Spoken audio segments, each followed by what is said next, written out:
In the 10th year of our marriage, Charles Gavin betrayed me. He showed up with his mistress's two children, telling me how pitiful they were and how much they needed a father. But when our daughter Riley clung to him, begging him not to leave us, he remained unmoved. I didn't argue or plead. I divorced Charles and took Riley with me. Worried about how she might fare in a new family, I chose never to remarry. Years later, Riley found her own partner, and my granddaughter became a source of joy. Sweet, kind, and full of life. I devoted my days to caring for her, enjoying a simple, peaceful, and fulfilling existence. On my 60th birthday, Riley and her husband told me they had to work. Riley's daughter had a last-minute tutoring session, and they promised to celebrate with me the following day. That night, as I browsed social media, a local video caught my attention. It showed a lavish private dining room in a hotel where my daughter, her husband, and Charles stood side by side. With them were the two children Charles had once chosen over us. 6 people circled a birthday cake, singing "Happy Birthday" to the woman he had cheated with so many years ago. Then Riley turned toward that woman and called her mom. Riley insisted that my 60th birthday should be a grand celebration. I warned her not to go too far, but she wouldn't hear it. She said she had witnessed all I'd done for her over the years, and this was her way of showing love, that she would take care of everything.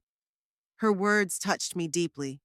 All those years I had raised her alone, watched her grow, marry, and become a mother. My son-in-law, Jack, was a good man, thoughtful and respectful, treating me like family. My granddaughter, Annie, was the sweetest little girl, always calling me Grandma with her soft, affectionate voice. I felt happy. The pain from Charles's betrayal had slowly faded with time. So, when Riley wanted to throw a big party, I was genuinely moved. I even found myself looking forward to my birthday. As you grow older, you crave warmth, laughter, and the company of loved ones. These moments give life meaning. When the day finally came, I was excited. I woke early, got dressed, and took Annie to school. Riley and Jack ate the breakfast I'd prepared before heading off to work. They promised to finish quickly and come home early to celebrate. So I waited. I stayed busy cleaning the house while keeping an eye on the clock. But as the time passed, Riley still hadn't come home. Worried something was wrong, I was just about to call when my phone rang. "Mom, something urgent came up at work. Jack, too. It's all last minute and we can't take time off. We might not celebrate your birthday today." Riley's voice was filled with guilt. I felt disappointed, but their jobs were important. I stayed calm and said, "It's okay. Work comes first. You focus on your jobs. I'll pick up Annie from school." Before I could finish, Riley interrupted sharply. "Mom, it's your birthday. You shouldn't be running around. One of my friends will be near the school this afternoon and can pick Annie up and bring her to my office. Just stay home and rest, okay?" I hesitated, thinking of how busy Riley was and how young Annie still was. "Maybe I should still go. You've got a lot to handle and Annie can be a handful. She might distract you at work." My words seemed to upset Riley. Her voice rose, almost snapping. "It's fine. My friend is already on the way. Please don't worry. Just relax at home. I have another meeting now. I've got to go." Then she hung up before I could reply. I stared at my phone, the silence on the other end heavy, and sighed softly. Riley had been so busy lately she'd even lost weight. Feeling sorry for her and Jack, I went to the kitchen and prepared them a warm meal to comfort them after a long day. By the time dinner was ready, the house was spotless.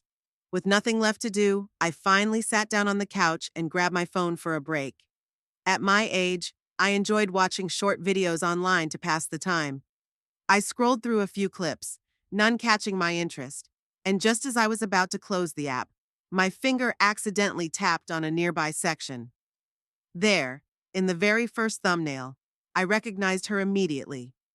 Even just a glimpse of her back told me it was my daughter, Riley. The video had been posted only half an hour earlier. Without hesitation, I clicked on it. The scene was a private dining room in a hotel. Riley stood by the table, Jack holding Annie's hand next to her. All three were smiling. Then the camera panned to the side, and I saw him. Charles. If I had to name the person I despised most in this world, it would be him. We fell in love when we were young. I believed we would share a lifetime of happiness. But in our 10th year of marriage, tragedy struck when Charles's first love's husband died in a car accident, leaving behind a grieving widow and two small children. At first, Charles helped them secretly, sending money behind my back.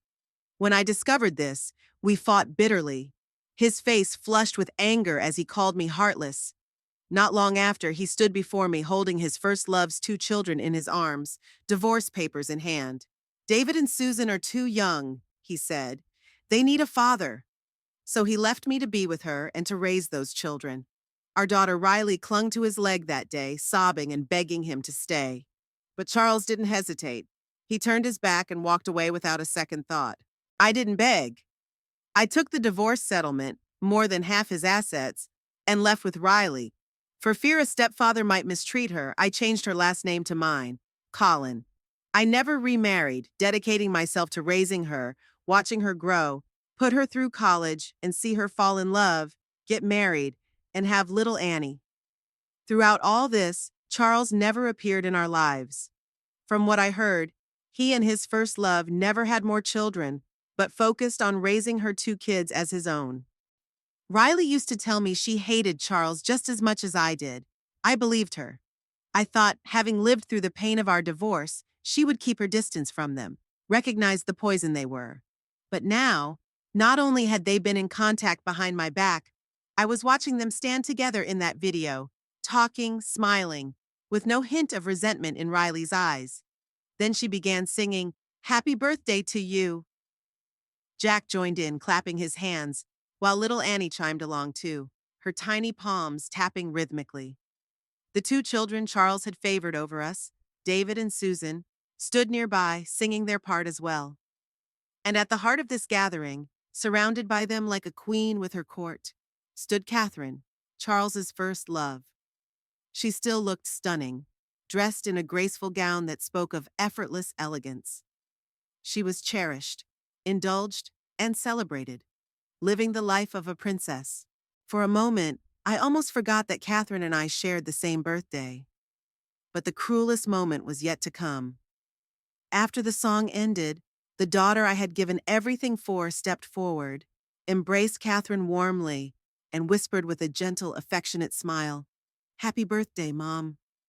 My phone slipped from my grasp and clattered to the floor, but the video kept looping. A heavy ache tightened in my chest. Not just pain, but sheer disbelief. I desperately searched for an explanation, something that would make sense of this scene. Riley. My Riley, who had clung to me since childhood and witnessed her father's cruelty firsthand. She had seen how Catherine played the victim, softly saying, "I'm sorry," even as she invaded my home and tore my family apart. So how on earth could she call that woman Mom? Frozen on the couch, I struggled to comprehend it all until a sharp, acrid smell filled the air, the unmistakable scent of something burning. I'd left dinner simmering on the stove. I rushed to the kitchen and quickly turned off the burner, my thoughts still swirling.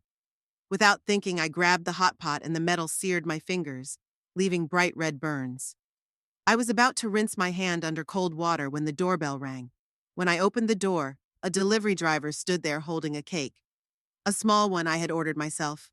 Getting older makes you sentimental, I guess. After Riley's call, I'd placed a quiet order online. A modest cake, something to mark the day, even if I had to celebrate alone. I set the cake on the coffee table and placed a few candles on top. Folding my hands, I closed my eyes and made a wish. I'd already planned it. I wished for Riley's life to be easy and joyful, for Jack to love her fully, and for my dear Annie to grow strong and healthy. That was the wish I intended to make. But as soon as I closed my eyes, all I saw was Riley lying to me, telling me she had to work late while she, Jack, and Annie celebrated Catherine's birthday instead. The image of that video kept flashing in my mind. Catherine surrounded by them, basking in their warmth, wrapped in the love of a true family. And there I was, alone in a silent house, feeling like a fool, like a joke. My own flesh and blood, someone I had carried, loved, and sacrificed everything for, had become the blade that cut the deepest. The pain overwhelmed me. Tears slipped down my cheeks before I could stop them. Wiping them away, I made a new wish. that whatever time I have left, I could live for myself and find real happiness. For so long, every wish had been for Riley, for her family, never once for myself. And now, looking back, it felt like it hadn't been worth it. I took a bite of the cake. It was sickeningly sweet, too rich to enjoy. I forced down another bite and then pushed it aside. Glancing at the clock, I saw it was well past 11. On any other night, I would have finished tidying up, put Annie to bed, and gone to sleep myself. But tonight, sleep eluded me. The front door creaked open. Riley slipped inside on tiptoes, but as soon as she spotted me sitting in the living room, she froze. Panic flickered across her face. Jack and Annie followed, still chatting about the banquet until they noticed me. Then, silence fell. Annie, ever the little actress, pretended nothing was wrong. She blinked wide, innocent eyes and stretched out her arms toward me. "Grandma, I missed you! Hug me!" she said, running over, expecting the warm embrace I always gave her. But this time, I didn't pick her up. From the moment she was born, I had poured my love into Annie just as I did with Riley. Jack had no parents, and with both of them working demanding jobs in this expensive city, I'd taken care of Annie so they could focus on their careers. Yet even this little girl, just like her mother, had betrayed me. I looked up as Riley approached, her face calm and composed, as if nothing was wrong. She even put on a tired act, rolling her shoulders with a dramatic sigh. "Work was brutal today," she said. "But don't worry, Mom. We'll celebrate your birthday properly tomorrow." Her eyes fell on the tiny cake on the table. She hesitated. "Mom, did you buy this for yourself?" Maybe it was the cake's small size or the contrast with Catherine's grand celebration, but the guilt deepened in her gaze. There was no point pretending anymore, so I asked directly, "Riley, where were you today?" She stiffened, searching my eyes for an answer. Then she played dumb. "What do you mean, Mom? I was at work, of course." She glanced at Jack and Annie for backup. Jack nodded right away. "Yeah, Mom. Work was insane today. I've been on my feet all day. My back's killing me." Annie, eager to mimic him, shook her head so hard it was a wonder she didn't get dizzy. "Grandma, we didn't eat cake today. We didn't." Her tiny voice wavered. Children are terrible liars. The more they speak, the easier it is to catch them. Riley barely managed to cover Annie's mouth in time, but it was too late. She forced an awkward smile and tried again. "Mom, don't get the wrong idea. Annie got restless at my office, so I bought her a little cake to keep her busy." The lie was pitiful. The disappointment settled heavy in my chest. Without a word, I pulled up the video on my phone and placed it on the table in front of her. She froze, lips parted, searching for an excuse, but no words came. Then with a sigh, she slumped beside me on the couch, all pretenses falling away. Her voice took on a defiant tone as she finally spoke. "Mom, it's been years I know you hate Dad, but he's still my father. For your sake. I've barely seen him in all these years. Haven't I done enough? You're not young anymore. Why can't you just let it go? And even if you can't, why drag me into it? Every year on your birthday, have I ever not been here for you? Catherine's birthday falls on the same day as yours. She never says it out loud, but she wishes our family could be whole again. So I thought, what's the difference? We all live together, so why not celebrate hers first and yours tomorrow? Mom, you're getting old." "Stop acting so childish," Riley snapped sharply. "Jack and I work hard every day, and honestly, it's easier for me when I spend time with Dad. But look at you, behaving like this. Can't you think about me for once?" Her words hit me like ice against a heart that was already frozen. I studied her carefully. "So you're telling me I've been standing in the way of you reconnecting with your father?"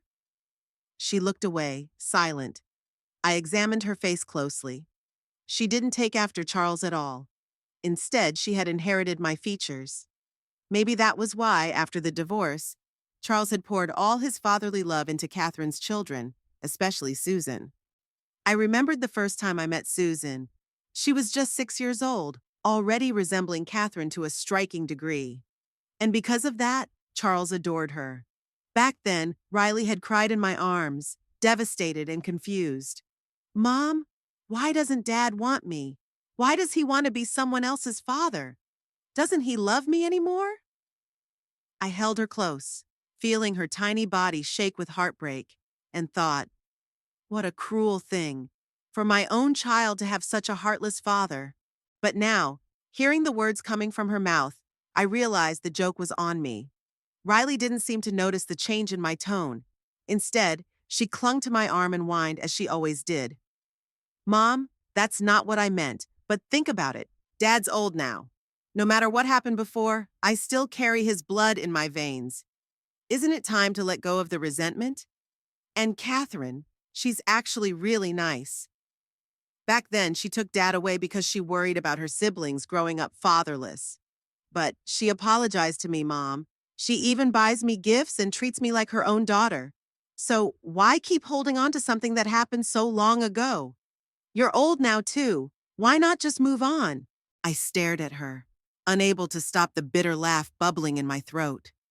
Charles, the man who abandoned her without a second thought, the one who had caused Riley so many nights of tears in my arms, begging why he didn't want her. And Catherine, the woman who destroyed our family. Riley had forgiven her just because she'd bought a few gifts. I yanked my arm free. So Riley, to you, I'm just unreasonable for not forgiving Charles and Catherine? She nodded, her face cool and matter-of-fact. Yeah, I was just a kid back then. Any anger I had has long since faded.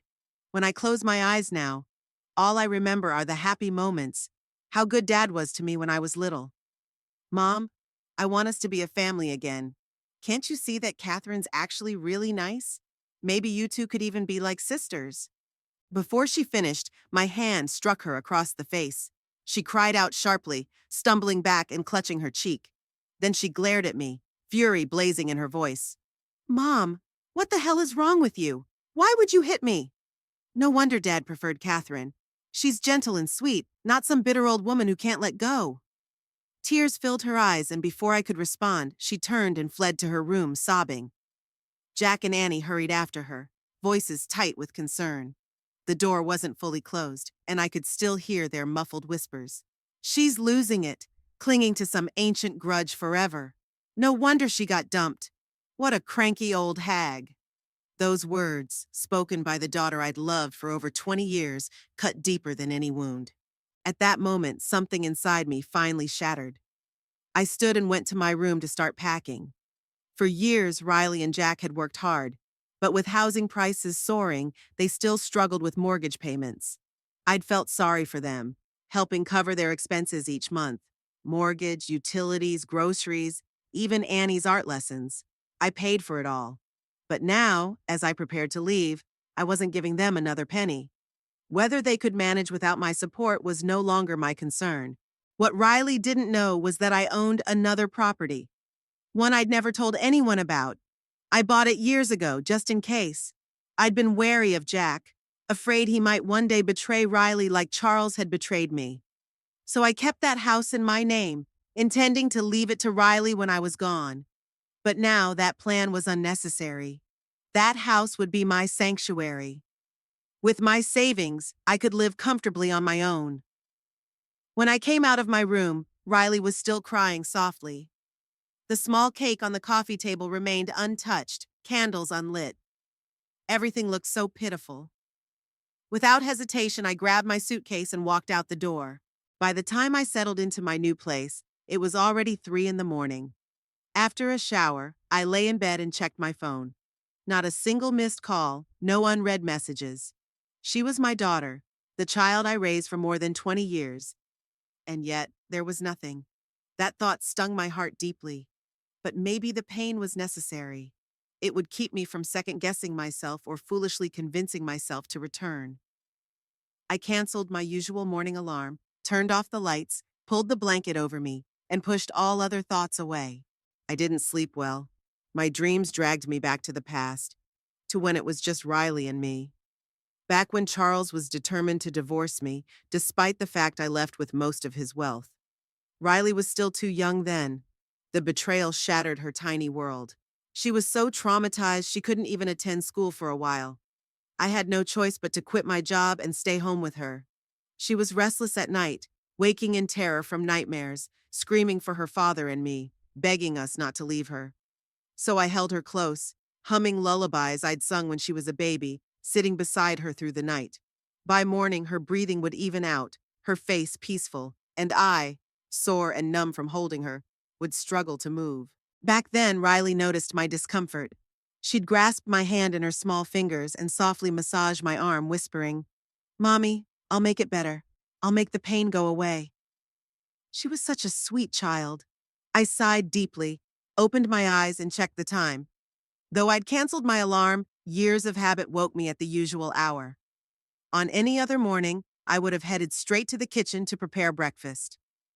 Then I'd wake Annie, who always resisted getting up, preferring to roll around in bed while I coaxed and carried her. I'd help her wash up, braid her hair into neat pigtails, and sit her down for breakfast. Once she was fed, I'd take her to preschool. By the time I returned home, Riley and Jack would have already eaten and left for work. Then my day of cleaning, dishwashing, and tidying up would begin. My whole life revolved around them. "I'm tired of this childish nonsense," Riley snapped harshly. "Jack and I bust our backs every single day, and honestly, it's easier for me when I spend time with Dad. But look at you, running away like some rebellious teenager. And what about Annie? Do you even care she was almost late for school? You didn't make breakfast either. Do you realize how important my meeting is today? I can't afford to be late." Every word was a sharp accusation, as if the entire burden of caring for them had always rested solely on me. I didn't respond, but Riley wasn't done. "All I asked was for you to help out a little. Watch Annie, cook some meals, clean the house. You live here rent-free, Mom, while Jack and I work ourselves to the bone. You get to enjoy an easy life at home, and now you just vanish? Do you have any idea how selfish that is?" "Selfish." The word slipped out, soft but cutting deep. This was my daughter, the one I had devoted my entire life to, and she still couldn't see it. Never had. Maybe yesterday I would have felt some lingering sorrow, some small spark of attachment after years of relying on each other. But now, all I felt was bitter disappointment. "Riley," I said quietly, steadying my voice, "I may have lived under your roof, but the mortgage payments, the groceries, the bills, all of those came from my money. I've been the one taking care of your home, your child, your entire life. And if you think that's an easy life, then from now on, you can manage everything on your own. As for me, since you no longer want me as your mother, I don't need you as my daughter anymore." With that, I ended the call, cutting her off before she could answer. The conversation left a bitter taste in my mouth, so I went home and changed into something nice. I decided to go shopping. For years, I'd poured all my time and money into Riley and her family. I barely went to the mall, barely bought anything for myself. But now the burden was lifted, and my savings were more than enough for me to live comfortably. So why not indulge a little? Why not buy some beautiful clothes, some pretty accessories? Why not become a stylish, carefree little old lady? That didn't sound so bad.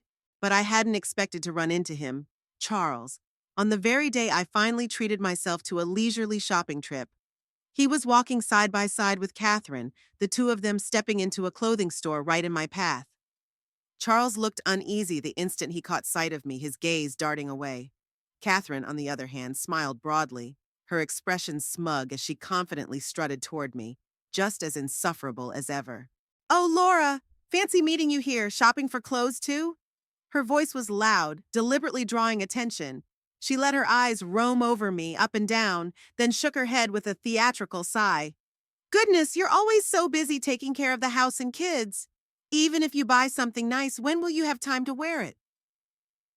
Then she leaned in slightly, lowering her voice to a faux whisper, loud enough for the nearby shoppers to hear. "Or did you finally set your sights on some old man and want to dress up a little?" A few people nearby turned their heads, drawn by the obvious provocation. Everyone loves gossip, but if Catherine thought she could embarrass me in public, she was mistaken. I smiled, watching more eyes swivel toward us, then gasped dramatically. "Oh, but how could I ever compare to you, Catherine? Throwing yourself into my husband's arms right after your own husband died, bringing along your two kids. Of course, with talent like that, how could I possibly compete?" The words hit home. The store fell into stunned silence as the truth sank in. Then a woman near the entrance gasped loudly, "Oh, so she's an old homewrecker." Catherine's face flushed a furious red. Charles stepped forward immediately, jaw clenched tight. Laura, that's enough. I turned to him and addressed the crowd. Everyone, meet the man who left his own daughter behind because someone else's kids needed a father more. He abandoned his own child without looking back, but was more than happy to play dad to someone else's. And guess what? Those kids still only call him uncle. That last part cut deep. A wound Charles never healed. Even after all these years, after raising Catherine's children as his own, they had never called him dad. Now, caught in public, he could do nothing but stand there, face dark with anger, fists clenched. Laughter rippled around us. Someone muttered, "What a fool!" Another snickered, "Talk about a doormat." Catherine's fury was clear in every muscle of her face, but instead of arguing, she grabbed Charles's arm and dragged him toward the exit. And just then, as if fate had a cruel sense of humor, Riley appeared. She was leaving work, walking through the mall when she spotted Charles and Catherine. "Catherine, what's wrong?" she asked, concern in her voice. The frustration and rage that had consumed Catherine moments ago melted away. She straightened her posture, slipping into a pitiful stance, then sighed and looked at me. "Oh, it's nothing. Your mother's still upset with me, that's all. I suppose I shouldn't have asked you to celebrate my birthday with me." Her voice was soft, filled with just the right amount of sadness. Riley's eyes snapped to mine, lips tightening. Still upset from our earlier fight, she didn't hesitate to take Catherine's hand and turn on me with an accusing glare. "Mom, do you have to keep throwing a tantrum like this? Look at Catherine. She's kind, gentle, and understanding. Meanwhile, you're always so bitter and angry. Do you really wonder why Dad chose her over you?" Her words stabbed straight into my heart. I raised my hand and slapped her hard. She gasped, stumbling back, hand flying to her cheek, eyes wide with shock. "Mom, you hit me again." I stared at her.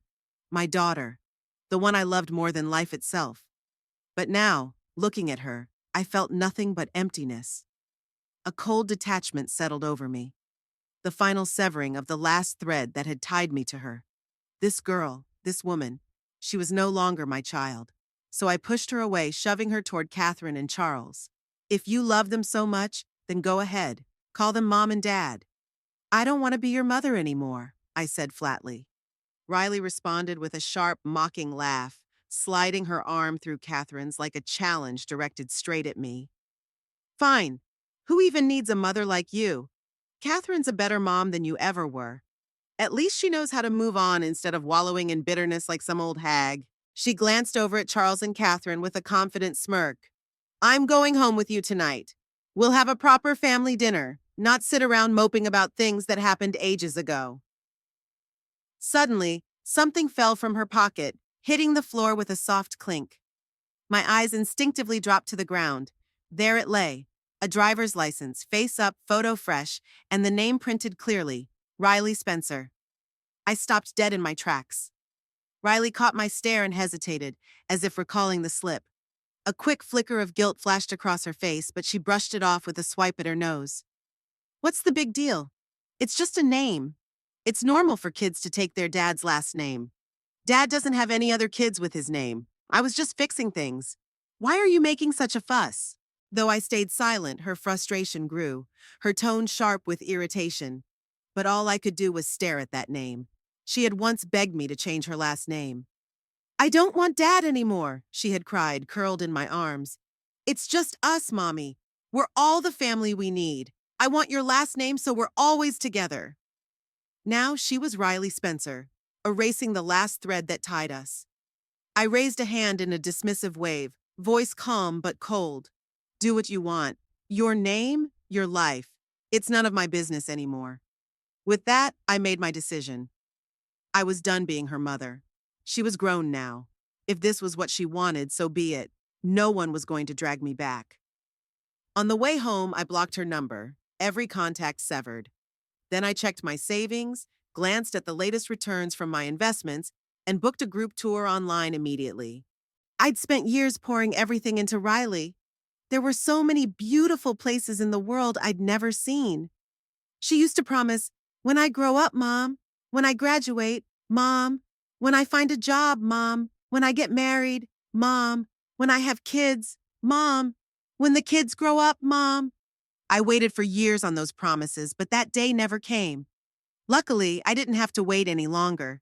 I saw mountains, stood by oceans, breathed fresh air without worrying about dinner. And I met Vanessa. She was in the same travel group. Like me, she'd spent her life devoted to family, her only wish being to travel with her husband and kids. But they called her selfish.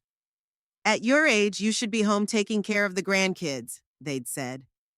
What's a woman your age running around for? Have some shame. Heartbroken, she took her savings, cut ties, and set out on her own journey. We connected instantly, shared regrets and disappointments. We laughed, we played, and before parting ways, exchanged numbers, promising to meet again. But happiness rarely comes without complications. There was a man in our group, a year older than me. His wife had passed years ago, children grown with families of their own. Life was good, he said, but a house without a woman felt empty. When he learned I was divorced, his eyes lit up. Laura, we should team up. You don't have a husband, I don't have a wife. Why not? I'll give you my savings. You won't have to do much. Just cook, clean, take care of me. Maybe help with the grandkids when my kids are busy. Easy life. I ignored him. He didn't get the hint. Back home, barely unpacked, there he was on my doorstep. A giant bouquet of red roses. Laura, think about it, he said, flashing what he thought was a charming smile. We're both getting older. I'm still a good-looking guy. Walking with me would do you well. You've been alone for years. Aren't you lonely? 20 years ago, I'd have grabbed a broom and chased him off. At my age, I worried more about breaking my back than his nose. Sir, I said coldly, I called the police. They escorted him away as he whined, Laura, don't be so heartless. Don't you care for me? I'm still young, in my 60s. Just think about it. I had thought about it. And now, I'd had enough. I grabbed the trash bag by the door and threw it at him. Before I realized it, Riley's voice cut sharply through the air. Mom, what are you doing here? She rushed toward me, eyes darting between my face and the struggling man. Then realization hit her. She pointed at me in shock. You seriously tried to get yourself a new husband, a stepfather for me. What were you thinking? Her eyes burned with fury, accusations sharp as knives. She swung her purse at him repeatedly, yelling for him to leave. Are you crazy? Mom, at your age, any man interested in you is just after your money. And you actually fell for it like a clueless fool. Once the old man was chased away, Riley turned back to me, her expression dark. She glanced toward the house behind me. So this is what you've been doing, she sneered. Ignoring my calls, renting a place, living a carefree life. Her lips curled in disgust. Must be nice, running away from your responsibilities while I'm stuck at home, working, raising a child, drowning in housework. You disappeared, leaving me to handle it all. And what do? Flirt with some random old man. Great mother you are. Her voice dripped with contempt. I met her gaze with icy calm. Last time we spoke, I was clear. If you prefer Catherine, then be her daughter. I'm done. I don't want to be your mother anymore. Your house, your problems, none of my concern. Got it? She blinked, finally seeing I was serious, but she refused to accept it. What do you mean, not my mother? I came from your body. Like it or not, I'm your daughter. She crossed her arms, glaring. Now stop acting crazy and come home. The house is a mess. Bills are piling up. You were the one paying the mortgage and covering the utilities, Riley shot back, voice sharp. Jack and I barely make enough, and we have a child to raise. We haven't saved a single cent since you left. This is all your fault. Without hesitation, my hand swung across her face. Get out! I was utterly done. Turning away, I strode toward the house, unwilling to waste another second on her endless complaints. Behind me, she stomped her foot in frustration. Mom, can you even hear yourself? All I did was tell the truth and you hit me again. No wonder Dad didn't want you. My steps slowed, then halted. Slowly, I faced her. She met my eyes with a smug look, raising an eyebrow as if she'd won, thinking I'd finally give in. But I picked up the second trash bag I hadn't thrown out and flung it straight at her head. Riley, I said evenly. Charles divorced me because he was blind and foolish. But you, his own flesh and blood, he still discarded you for kids that aren't even his. So tell me, who's really the joke here? Her eyes flickered. Anger, shame, maybe both, but I didn't care. I turned my back, ready to walk away for good. Just as she opened her mouth to retort, her phone buzzed. Irritated, she glanced at the screen and answered. The instant she heard the voice on the other end, she gasped. What? The house is on fire? Without hesitation, she spun around and bolted. The woman who had come with her hesitated, then shouted after her. Miss Spencer, are we still looking at houses today? After Riley and Jack married and had Annie, I moved in with them. I cared for their child and managed their household for years. That neighborhood was my home, and I had many friends there, especially Zoe. Zoe was the unofficial town crier, always first to know and quick to spread news. So it was no surprise that within 30 minutes of the fire, Zoe was video calling me. Our friendship remained strong even after I moved away. She checked in regularly, reminding me to ask if I needed anything. The moment the call connected, Zoe's grinning face filled my screen. She turned the camera toward Riley's burnt-out apartment window. Laura, your ungrateful daughter finally got what was coming to her, she chuckled. Then she launched into a detailed update on the chaos of recent months. Apparently, after I left, Riley couldn't find me. Add to that the many times I'd slapped her, and her resentment only grew. Fueled by that bitterness, she'd grown closer to Catherine. Now, Catherine's two children were far from model citizens. David was a lazy layabout, hating school and work, spending days doing nothing. Susan wasn't much better, focused only on finding a wealthy husband. When Catherine saw Riley had bought a large house, still mortgaged, she saw an opportunity. Since we're one family now, she declared, they should spend more time together. So Catherine dumped her kids on Riley. David and Susan showed up at Riley's house regularly, empty-handed when they arrived, leaving with arms full of food and alcohol. David even invited his gang of lowlifes over, turning the home into a wreck. Jack drew the line. He and Riley fought about it, but David didn't care. Then came that night. David snuck his friends in again. They drank heavily. One passed out on the couch, cigarettes still burning, dangerously close to an open bottle of liquor. A careless flick. Cigarette dropped, alcohol spilled, and the house erupted in flames.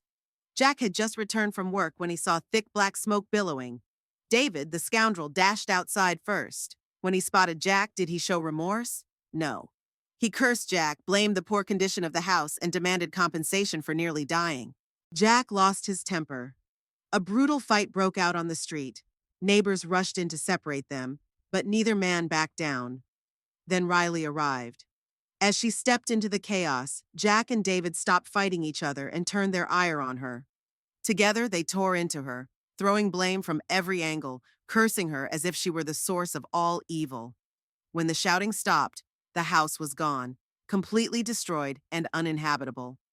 With nowhere else to turn, Riley tried going to Charles, her loving father she'd chosen over me. What did he do? Told her there was no room and slammed the door in her face. The neighborhood gathered outside, watching the disaster like it was live entertainment. And Zoe? She had her camera pointed at the scene, broadcasting my daughter's downfall in real time. I watched as Riley stood there, lost and helpless, the perfect image of karma's reckoning.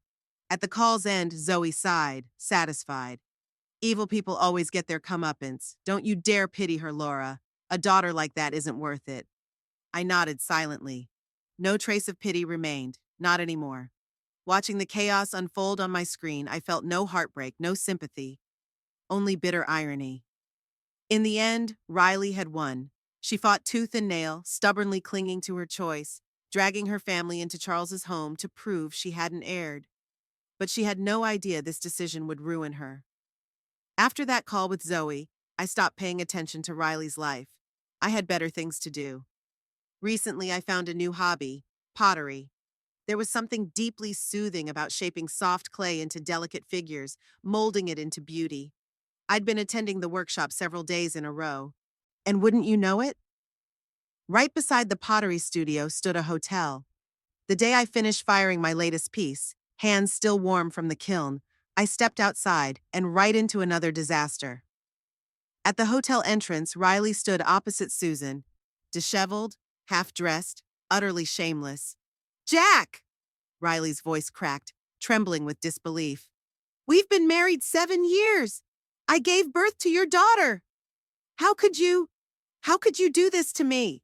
She shouted, her voice cracking as she gripped Annie's tiny hand so tightly the child looked scared. Susan didn't even bother fixing her clothes. She'd never cared about appearances. Years spent chasing wealthy men had made her shameless.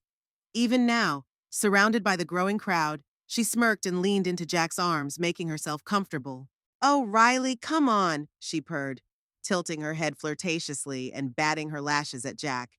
"You've turned into a frumpy old housewife. No job, no social life, just stuck at home wiping snot and cleaning up after the brat all day. How could Jack not be sick of you? Tell me, baby, would you rather be stuck with her or with me?" Riley trembled, desperate, her eyes pleading for some kind of explanation, a reason, or even denial. But Jack didn't flinch.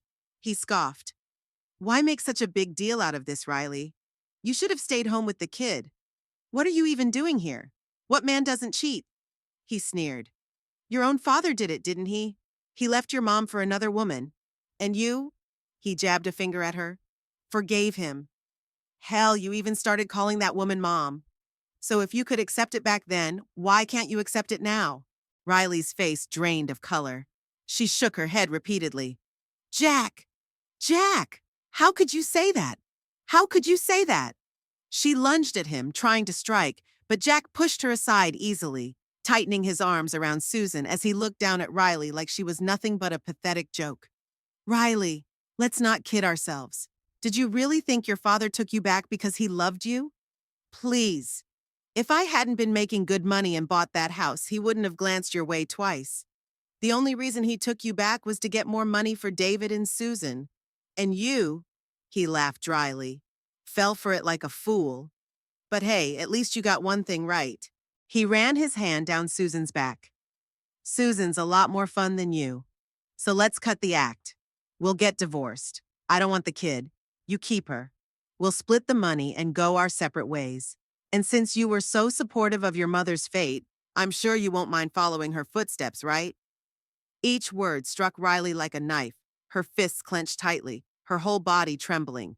Tears streamed freely down her face, breath ragged, on the brink of breaking completely. Meanwhile, Susan just smirked. She flipped her hair casually, then crouched to Annie's level. "Sweetheart," she cooed, "don't you think your mommy's overreacting? Grown-ups do this stuff all the time. She's making a mountain out of a molehill." Riley's head snapped up, eyes blazing. "Don't touch my daughter." She lunged, yanking Annie away, but in her panic, her grip was too harsh. Annie screamed, tears welling, struggling against Riley's tight hold, slapping at her arms. "You're a bad mommy? I don't want you." Riley froze. "Annie," she choked, "I'm your mother. I gave birth to you. I raised you.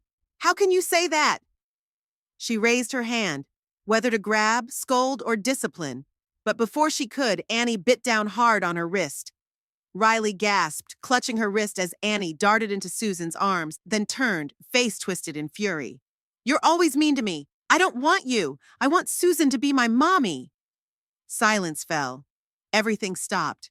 Riley stood there shaking, eyes glassy with shock, and then her gaze locked with mine. For a heartbeat, time froze, her expression twisted. Pain, realization, something unreadable. Maybe for the first time, she grasped the cruel irony. She had become me. All the wounds, betrayals she had inflicted on me had returned. Now, she was the one being cast aside, just like she had once cast me away. After a day of gathering news, Zoe flooded my phone with messages, most confirming what I'd seen myself. Since their house burned down, Riley, Jack, and Annie had been living at Charles's place. But tension simmered beneath the surface between Riley and Jack. Without me there, no one handled school runs or pickups. Eventually, Riley quit her job to stay home with Annie full-time. Meanwhile, Susan had her eyes on Jack's income. One thing led to another, flirting, temptation, and finally they ended up in bed together. Charles and Catherine knew and helped cover it up. Even Annie had walked in on them a few times, but a lollipop was enough to keep her quiet. Riley lost everything. Jack left her for Susan. Her home was gone. Charles and Catherine gave her nothing, not even a place to stay. Worst of all, Annie, her own daughter, screamed and cried to stay with Susan. She refused to go back to Riley. Riley was utterly discarded. At first, she refused to accept it. She went to Charles, but he shunned her. You're an adult now, he said coldly. Figure it out yourself.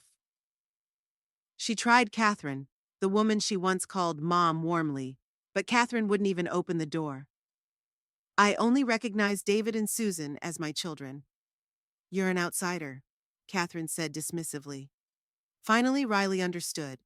She'd never been family, only a pawn. Lost and broken, she wandered the streets until she remembered one last refuge, my home.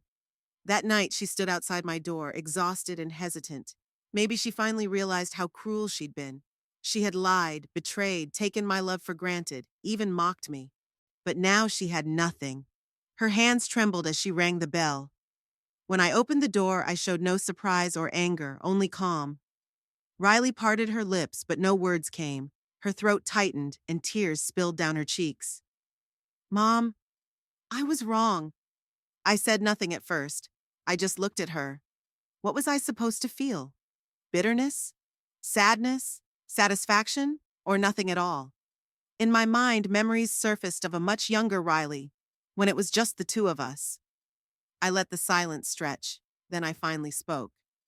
Wrong about what? Her breath hitched. She bit her lip, trying to hold back sobs. I shouldn't have lied to you. I shouldn't have stood by their side. I shouldn't have hurt you. I shouldn't have assumed you'd always forgive me.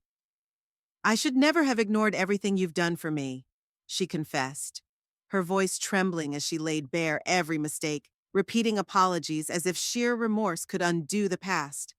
I let her speak without interruption, giving her the space to unburden herself. When at last she fell silent, I didn't respond with words. Instead, I simply stepped aside, opening the door for her. Come in. From that night forward, Riley never demanded my forgiveness. She understood she'd lost that privilege. All she could do now was show me who she had become. She moved in quietly without protest or complaint. There were no expectations that I'd embrace her as before. Instead, she began to learn how to cook, how to clean, how to listen, how to care for me just as I had cared for her. She stopped expecting open arms. She just stayed. And slowly, day by day, the walls I'd built started to crumble. I remained guarded, distant, even cold at times. But the bitterness I once nursed wasn't as sharp. One morning, returning from a walk, I wandered past a bakery and on impulse bought a box of Riley's favorite pastries. I didn't say a word when I left them on the table, just quietly placed them there. When she saw the treats, her hands shook and tears welled anew in her eyes. Maybe I hadn't fully forgiven her, perhaps I never would, but I was willing to give her a chance. Years later, Riley had rebuilt her life. She found stability in her work, regained her independence, and eventually moved into a modest apartment not far away. She still visited often, bringing fresh flowers, homemade goodies, and walking with me in the evenings. For the first time, our relationship was no longer one-sided, no longer just me giving while she took.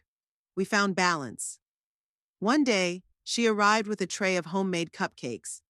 As she set them on the table, I took a bite and nodded faintly. Not bad. Across from me, Riley's lips curved into a gentle, genuine smile. We both knew we could never return to what we once were, but at least we had a future together.